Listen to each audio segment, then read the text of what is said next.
Welp, it was a blowout. The Indiana Fever take down the Chicago Sky 79-. The Indiana Fever just destroyed the Chicago Sky in what was an embarrassing loss for Chicago. That was just sad watching them play against the Indiana Fever with no Caitlin, no Stephanie White, and they looked that bad. Angel Reese was not a factor in this game. She's not a great player in my opinion. She plays her role well, but even her role as being a power forward, a player who gets rebounds, puts up layups, like she misses most of her layups. She's just not that good of a player. I don't know why people are treating her like she's a superstar. She wasn't even a factor in this game. She's never really a factor in any of these games. The most embarrassing loss in Angel Reese's career just happened.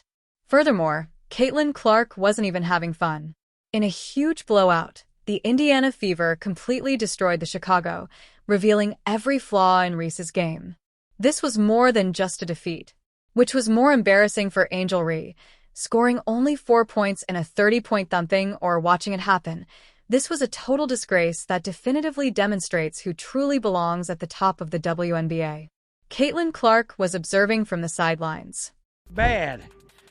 Oh, Angel Reese, 4 points, 12 rebounds, 2 of 7 from the field. This was the most devastating reality check in WNBA history. And it was all directed at Angel Reese, the recipient. The Indiana Fever thrashed the Chicago Sky in a humiliating 30-point rout that warranted a viewer discretion warning. Here's the worst part, though. Not even Caitlin Clark was playing.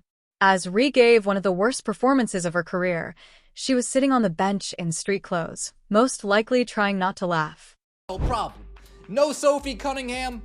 No problem. No head coach Stephanie White? Have no fear. The final boss, Austin Kelly, is here. The Chicago Sky, we came into your building and we just, from pillar to post, smacked you guys around. For points. In a game where her team needed her to stand up and show that she could lead them without Clark being held responsible for all of her issues, Angel Reese only managed 4 pitiful points. Rather, she made it clear to everyone why she isn't even close to becoming the superstar that the media always tries to make us believe. This was more than just a poor game. It was a comprehensive indictment of all the flaws in Reese's style of play. This wasn't even close to competitive basketball, and the figures tell the whole story. They're nasty. Reese missed more shots than most players do in a quarter because she only made 2 of her 7 field goals. In a game where her team sorely needed output and leadership, she managed to be down 20 points while committing 3 errors and having 2 of her shots blocked. What makes this performance even more pitiful, though, is this. The media and fans have been treating Reese like a superstar in an attempt to build a rivalry between her and Clark. She has been receiving the recognition, the publicity, and the excitement that should only be given to athletes who can truly deliver when it counts. All of that was revealed to be utter rubbish by this game. You know, it's funny. We're not supposed to be critical of her, but she keeps doing this kind of thing that gets her criticized. Kathy Engelbert, you got your ears on? Because people will report this video because they don't like me being critical of her being out here shaking her ass. I'm sorry, where I come from, this is tacky. There's nothing cute about this. I honestly, I would, if she hadn't acted the way she did towards Caitlin Clark in that last incident over a common foul where she literally physically tried to go after her. The fact that the Sky performed better when Reese was benched is the most striking statistic from this catastrophe. Take a moment to consider that. The athlete who will serve as their franchise. Their response to Caitlin Clark was cornerstone, who, simply by playing, intentionally harmed her team. It goes beyond subpar performance on an individual basis. That is a basic issue with game awareness and basketball IQ. With 12 boards, Reese's rebounding stats are respectable on paper. However, even that has context which detracts from its impact. Her own missed jumpers and the general mayhem caused by her team's total incapacity to perform simple basketball plays accounted for the majority of those rebounds. The numbers lose all significance when you're missing simple layups and giving yourself more rebounding chances.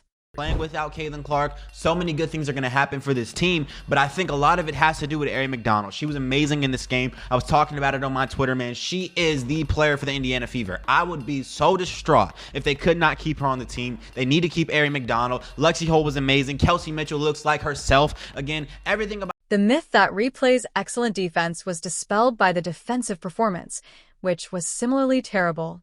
On that end of the floor, she was missing rotations, being beaten off the dribble, and generally appearing disoriented. It has always been more media fabrication than fact that she is some sort of defensive stopper. And this game unequivocally demonstrated it. Seeing how easily the Fever controlled every part of the game, without their best player added to the humiliation of this blowout. 9:52. I had said earlier in the game, if Caitlin Clark and Sophie Cunningham had been playing in this game, they might have won by 40. I was wrong. They might have won by 70. It was that bad. When Ari McDonald ran the point rather than needing to make everything herself, Kelsey Mitchell looked like a whole different player. Everyone appeared to know precisely where they were meant to be, the speed was ideal, and the ball movement was clear. They appeared to be playing pickup basketball at the neighborhood leisure facility in the skies. There was no defensive communication, no offensive strategy, and no leadership from the players who should have been their mainstays. Rhea in particular appeared disoriented whenever she touched the ball, either making poor choices or just flipping it over at pivotal moments. For anyone who believes that Rhea should be discussed with top WNBA players, the contrast between Rhea and Aaliyah Boston during this game was devastating. Boston made plays that aided her team's success and was effective and astute with her touches. In every quantifiable sense, Reese was the complete opposite. Ineffective, irresponsible, and deliberately harming her team's prospects. Guys, I got to tell you, Angel Reese as an offensive player, she's not. The fact that Clark was watching from the sidelines for the entire performance, however, was the most embarrassing aspect of it. Rhea and her fans frequently compare her to this guy, yet he wasn't even on the field. And during the entire game, the Fever continued to rule. The real talent disparity between these two individuals and their respective teams is made abundantly evident by that. Without any effective point guard play, the Sky's offensive scheme collapsed, exposing yet another core weakness in Reese's style of play. She lacks the ability to generate offense for teammates. She lacks the basketball IQ to adapt when the original game plan doesn't work and is incapable of running plays efficiently. Any player who wants to be regarded as a franchise must meet those fundamental standards. Foundation throughout the game, Reese's shot selection was dubious at best and dreadful at worst. She was missing wide-open layups that high school players should hit, forcing baskets from locations she had no business attempting, and overall giving off the impression that she was unaware of her own playing skills and shortcomings. The most telling instance occurred when a smaller defender stopped Reese's shot despite having a clear path to the hoop. It's more than just lousy timing or bad luck. Basketball instincts and finishing skills are fundamentally lacking, and professional coaches are unable to teach them. Because they occurred during pivotal periods when the Sky were attempting to gain any momentum, the turnovers were especially unsightly. The Fever would have easy scoring opportunities right away if Reese got the ball in a good position, made a thoughtless pass, or lost her handle. It is unacceptable for someone who is meant to be a team leader to act with such negligence. Reese frequently collected defensive rebounds despite being out of position on the first defensive possession or failing to correctly contest shots. Therefore, even her favorable statistics frequently came from correcting errors she made in the first place. Basketball isn't productive like that. That doesn't convert into winning. It's just statistical padding.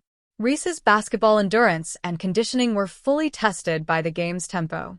Early in the game, she was clearly exhausted, and as the match went on, she began making even terrible choices. This level of professional athletes should be able to sustain their performance for the duration of a game, but Reese obviously had trouble meeting that fundamental need. To get Rhea on the floor, the Sky coaching staff experimented with different lineup configurations, but nothing seemed to work. The outcome was always bad, regardless of whether she was playing with the starters coming off the bench or blending in with other role players. This implies that the issue is with basketball IQ and individual performance rather than the system. This performance was particularly harmful because it ran counter to all of the good narratives that have been developed around Ree. The media has been promoting stories about her growth, leadership, and franchise-playing potential for the last 2 seasons. This game demonstrated that those narratives are based more on wishful thinking than on real basketball data. Throughout the game, Reese's body language was very telling because it revealed that he wasn't ready for the level of execution and intensity needed. She appeared irritated and perplexed when playing professional basketball, and she frequently appeared to be playing a separate game than the other players. Rookies, not second-year players who should be becoming stars, are typically the ones who exhibit that kind of disconnect. After seeing this game, the comparison to her unparalleled performance that certain admirers love to make loses any value. Real WNBA competition is not prepared for by 3-on-1 pickup basketball with permissive regulations and little defensive rigor. If anything, Ree may have developed negative habits from those games that affected her effectiveness in actual games. The Fever's better positioning and boxing-out style nullified the offensive rebounding that Ree is expected to thrive at. It loses a lot of effectiveness when teams truly train for her one real strength. That's what separates competing against teams that effectively scout from those that allow her to work as a freelancer for quick stats. In addition to her poor field goal shooting, Ree also struggled with free throw shooting, squandering chances to at least score some points. In a blowout scenario, professional players are expected to make those basic shots, particularly if their team is struggling to remain competitive. Throughout the game, Ree finds the help, defense, and team notions to be entirely alien. She failed to communicate with teammates, was often in the wrong position, and generally gave off the impression that she didn't grasp contemporary basketball strategies. At this level, those are basic abilities that ought to come naturally. Because Ree frequently did not return promptly enough or was in a bad position when she did, the transition defense was similarly difficult. This made the blowout considerably worse than it had to be and created easy scoring opportunities for the Fever. Professional athletes are expected to have a minimum level of hustle and effort. Because the game was already settled, the fourth quarter was especially unpleasant to watch. However, even during garbage time, when the pressure should be lessened, Reese still had trouble with basic basketball execution. She was unable to compose a series of upbeat plays that would at least save some of the performer's self-respect. Since this is the type of performance that cannot be justified by excuses about teammates officiating or other influences, it will be intriguing to watch the post-game interviews and social media response. It was just that one player wasn't skilled enough to compete at the level needed to succeed as a professional basketball player. Since Sky cannot afford to have its alleged star player contribute negatively in important games, the wider ramifications for the season are equally worrisome. They need Reese to take charge and show leadership because Courtney Vanderloot is probably out for the season and has additional injury issues. They received the opposite instead. It is evident that Ree is not developing at the anticipated rate on the developmental trajectory that everyone believed she was on. While second-year players are expected to progress and become more consistent, Ree's performance raises the possibility that she may be regressing in some crucial areas of her game. After this game, the coaching choices regarding Reese's role and minutes will be closely examined because it is evident that the current strategy isn't effective. If the Sky wish to remain competitive, something must change, whether it be her playing time being cut, her positioning being altered, or her function within the team structure being entirely reevaluated. This setback is made even more painful by the contrast with the Fever's performance without their best player, which demonstrates what good team basketball looks like. They made wise choices, moved the ball properly, and carried out their strategy well even without Clark. It appeared like the Sky had no plan at all. After performances like this, the statistical comparison between Ree and other power forwards in the league becomes even more negative. She doesn't only support top athletes. She supports role players who perform within their capabilities and are aware of their limitations. Games like these, where the discrepancy between expectations and reality becomes unavoidable, will require the hype machine that has been constructed around Reese to take them into consideration. A player who purposefully undermines the team's chances of winning and vanishes during crucial games cannot be the foundation of a franchise.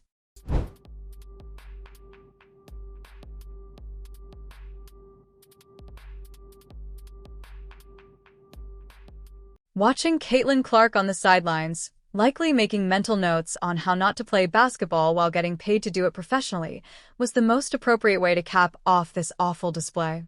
There has never been a clearer contrast between a player who constantly improves her team and one who regularly degrades everyone around her. In the most embarrassing way imaginable, Angel Reese was just revealed. Caitlin Clark watched from the sidelines as they lost by 30 points. It's not just awful basketball when you lose by a landslide. It's embarrassing. There has never been a clear disconnect between media hype and real performance. For more reality checks on overrated players, hit the like button and subscribe.